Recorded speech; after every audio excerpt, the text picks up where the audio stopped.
America's 60-year-olds are staring at financial peril.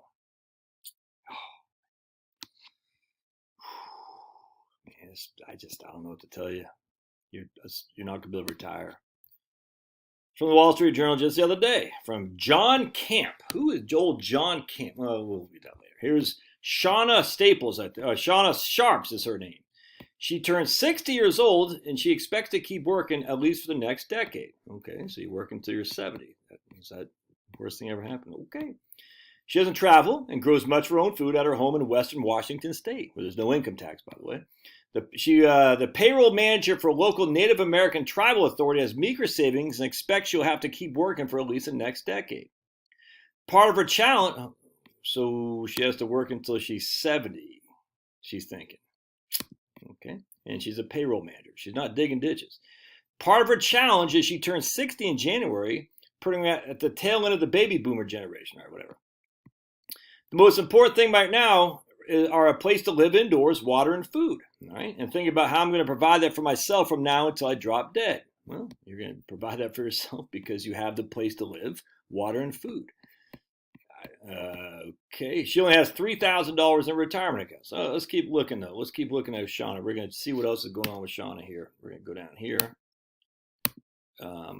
1 second. Sharps, who has 4 adult daughters and lives in Oakville, Washington, lost roughly half the $20,000 in her 401k during the financial shock of 2007 and 9. She applied the remainder to the home mortgage. Okay, so she has 4 kids. All right. She had a mortgage. She took her 401k out after she lost half of her thing, her 401k, to apply the remainder to a home mortgage. Okay, that's not a bad move necessarily. Several years later, though, she lost her job as controller of a small lumber yard. That should put something in your head there. Her marriage also ended. So we know marriages destroy wealth. That's just a fact. I don't know if her husband's a scumbag, addicted to porn, beating her up. I don't know. It might be the other way around. I don't know. I don't know anything. But they had 2 income. Interesting. And they raised 4 kids. And she was controller for a lumber yard. Interesting. Last year, she bought a rundown 2-bed house on nearly 2 acres that she's rehabbing with her fiance. She hopes to at least cut back on work by age 70. To do that, she'll need to pay down she has $260,000 mortgage. Interesting. So what's the fair market value of her home? It doesn't say, but she has a $260,000 mortgage. All right. Interesting. And she's looking at financial peril. Interesting. A recent study looking at the roughly 30 million young boomers who will turn 65 between this year and 2030 determined that just over half have no more than $250,000 in financial assets. That makes it likely that these people have to rely on Social Security after burning through some savings as a primary source of income. Let's just look at Sharp here. Sharps. Nothing else on Sharps, though. She doesn't travel and grows. I don't travel much. Grows much her own food. Interesting. And her income right now is, what did they say, $40,000, I think is what it says her income was. Let's see where we can find this. I can't find it. Let's just say it didn't say her income and it doesn't say her expenses. Isn't that interesting? Wouldn't you want to think what your expenses are there, Wall Street Journal? It doesn't say what her income is. Let's just say she's making $40,000 a year. All right, let's just say that. Now, what did it say she was doing before? She was working as a controller for a lumber yard that shut down. I guarantee she's making more than $40,000 a year before that. All right. Now she raised 4 children, so either she was working the whole time, or she stayed at home. Either she's going to get half of her previous husband's, as long as she's fiance. She's over 60, so she can get married now and get half of her previous spouse's Social Security or her current spouse's Social Security. And you can get half your previous spouse's Social Security even before he files. Isn't that interesting? Her current spouse, you got to wait till he files. But anyway, be it as it may. How much would she make as a controller? $60,000, $70,000 a year? So what's her Social Security based on? Is it based on the $40,000 she's making now? I don't know what she's making. I don't know. No, it's not. It's based on her 35 years of average index monthly earnings. So let's say in 2005 she was making $60,000. Oh, we can actually look at Social Security here. Let's check this out. Go here to the indexing, how you compute your average index monthly earnings when it's been indexed for inflation. So for retirement eligibility, it says 62. So if a person reaches 62 in 2024, then 2024 is this person's first year of eligibility. Now this lady, hello Finnegan, this lady was what? And I'm not here bashing the lady, I'm just saying, I just find it interesting. I think she just said she just turned 60. Yeah, turned 60. So her first year of eligibility would be 2026, all right? 2026 will be her first year of eligibility. So let's just say she made $60,000 as a controller in 2005. I'm just going to use that for example. So 2005. So in 2005, we take that 60,000 right there, and we times that by 1.86 times 1.86. So that's $60,000 in 2005 is the equivalent of $111,000 today, which is what her Social Security is based on. So ironically, they never say how much Miss, what's her name, Staples, Sharps, how much she actually is going to get in Social Security. They just say she's at financial peril because they don't say, because she doesn't have that much savings. But we don't say what her equity is, her home. Can we do a reverse mortgage to pay out the mortgage? Let's take a look at the median house in, what was that called? Oakwood, Washington? Is that what it is? So let's just take a gander here, shall we? Hold on a second. Oakville, Washington. Let's take a look at what the average property is in Oakville, Washington. Oakville, Washington, at least 2 acres. And check this out. Houses. Not apartments, not condos, but houses. You can see we got 3 available right now. 575, 550, 1.3 million.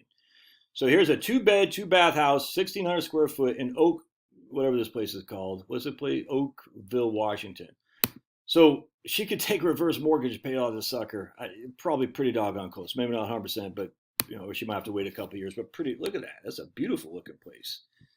Beautiful looking place. Then she has no more mortgage. It's weird how they don't say that. They just say she's living in peril because she has no financial assets. Isn't that odd? Why would the Wall Street Journal not want to talk about other things? And then they talk about, let's go down here.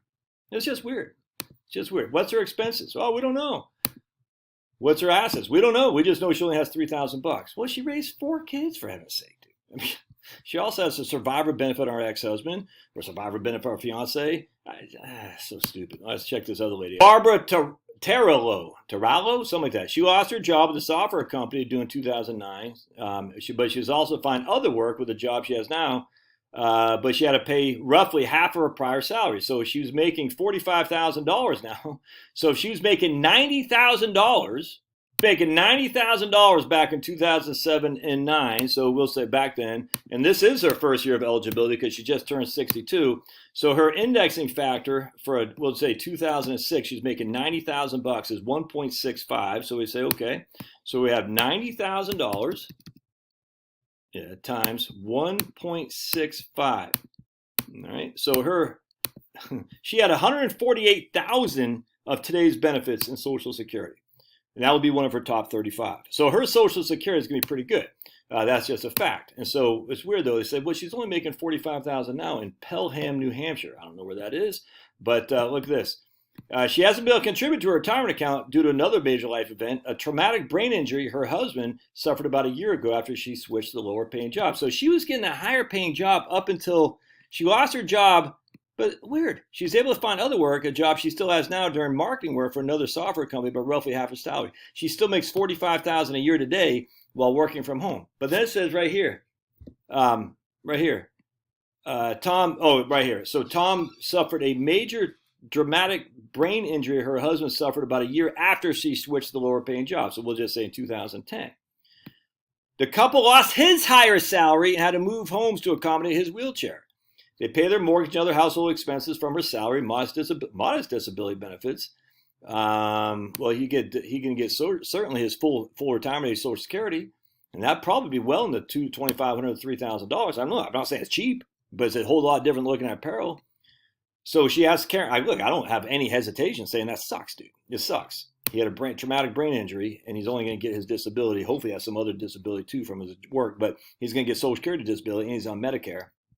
I'm not saying that's cheap. I'm not saying it's not good. I'm not saying anything. I'm just saying, but right here, it's not more than modest. She also has a dip in the retirement. They have about $250,000 to $300,000 to help cover the cost. Today, living in a 55 and up community filled with older retirees, she finds it hard to leaving work herself. Why? Again, it doesn't say how much expenses. So there's Tom right there. It sucks. You got a traumatic brain injury. It does. I do. I totally get it. But but the whole premise of this article is retirees 60 years old are staring at financial peril. It's just incorrect.